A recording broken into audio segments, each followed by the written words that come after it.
आता पाहणार आहोत मोठ्या घडामोडी। सर्व प्रश्नांना एकच उत्तर राज ठाकरेंना एकदा संधी द्या, अमित ठाकरेंचं आवाहन।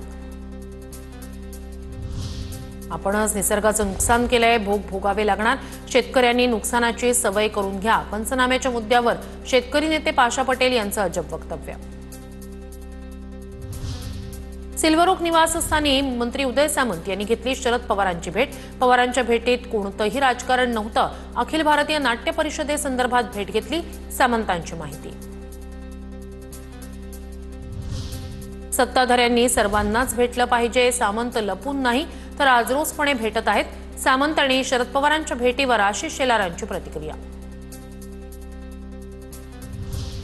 फुटबॉल क्लबच्या वर्धापन दिनावरून कोल्हापूरच्या सिद्धार्थनगरमध्ये 2 गटात राडा, जोरदार दगडफेक, जाळपोळ आणि गाड्यांचीही तोडफोड। 5 पोलिसांसह 8 जण जखमी, सध्या तणावपूर्ण शांतता।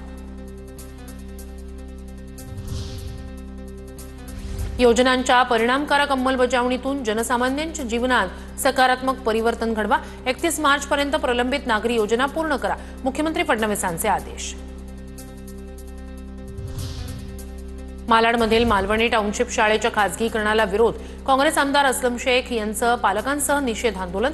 खासदार वर्षा गायकवाडही आक्रमक, आंदोलनकर्त्यांना पोलिसांनी घेतलं ताब्यात। शाळेबाहेर मोठा पोलीस बंदोबस्त। मालाडमधील शाळेच्या मुद्द्यावरून राजकारण तापलं, महापालिकेची शाळा पालिकेच्या ताब्यातच हवी, असलम शेख ठाम। तर असलम शेख यांनी काय विकास केला सांगावा, मंगलप्रभात लोढा यांची टीका। पालकमंत्री मंगलप्रभात लोढा यांची मालवणी टाउनशिप शाळेतील कार्यक्रमाला हजेरी।